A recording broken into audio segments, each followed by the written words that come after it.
அனைவருக்கும் வணக்கம். முக்கியமான செய்திகள். தேமுதிக அலுவலகத்தில்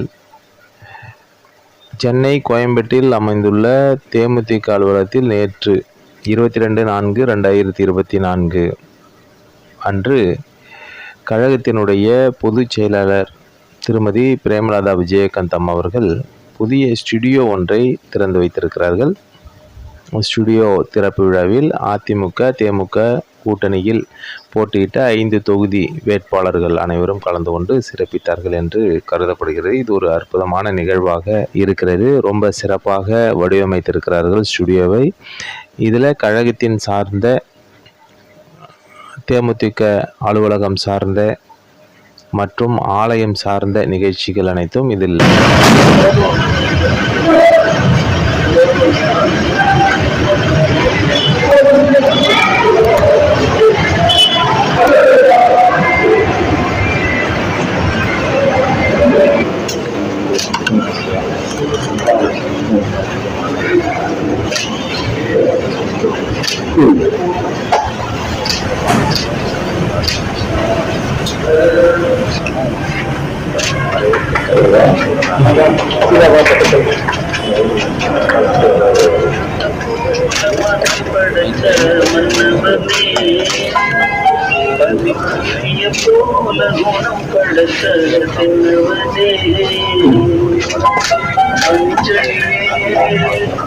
விட இப்பொழுது மிகவும் சிறப்பான முறையிலே அனைத்து தொண்டர்களாலும் முக்கிய பிரமுகர்களாலும் கழகத்தினுடைய முக்கிய நிர்வாகிகள் அனைவரும் சிறப்பாக செயல்படுவது கட்சியினுடைய வளர்ச்சிக்கு உறுதுணையாக சிறப்பாக இருக்கிறது. இதில் முக்கியமான ஒன்று கேப்டன் ஐயா அவர்களுடைய ஆசீர்வாதத்தோடு இந்த அனைத்து நிகழ்ச்சிகளுமே நடைபெற்று கொண்டிருக்கிறது. இந்த நிகழ்ச்சியானது ரொம்ப சிறப்பாக அனைவரும் கேப்டன் வல்லல் ஐயா அவர்களுடைய திரு உருவ சிலைக்கு மாலை அணிவித்து மலர் தூவி அவர்களுக்கு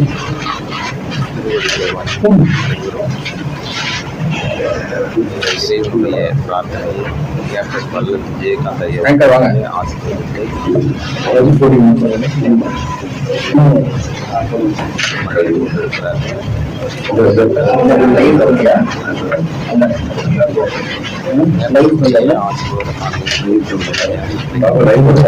கொண்டிருக்கிறார்கள். அனைவருமே இந்த ஆலயத்திற்கு தன்னுடைய வாழ்க்கை வல்லல் விஜயகாந்த் ஐயா அவர்களுடைய ஆசீர்வாதம் முழுமையாக இங்கே நிரம்பி இருக்கிறது என்பது அனைவராலும் முழுமையாக உள்ளுணர்வாக உணர்ந்த ஒரு விஷயம். இதில் தம்பி விஜய பிரபாகரன் அவர்கள் தன்னுடைய தந்தையின் திருவுருவ சிலைக்கு மலர் தூவி பிரார்த்தனையில் ஈடுபடுகிறார். அவர் எப்பொழுதுமே அவருடைய படத்தையோ அவருடைய திருவுருவ சிலையையோ வணங்கும் பொழுது ஒரு நிமிடம் அவர் ஸ்டக்காகி நிற்கிறத நம்மளால் பார்க்க முடியுது. அவருடைய கேப்டன் ஐயா அவர்களுடைய முழு ஆசீர்வாதமும் தம்பி விஜய பிரபாகரனுக்கு உண்டு என்பது அனைவராலும் ஏற்றுக்கொள்ளக்கூடிய ஒன்று.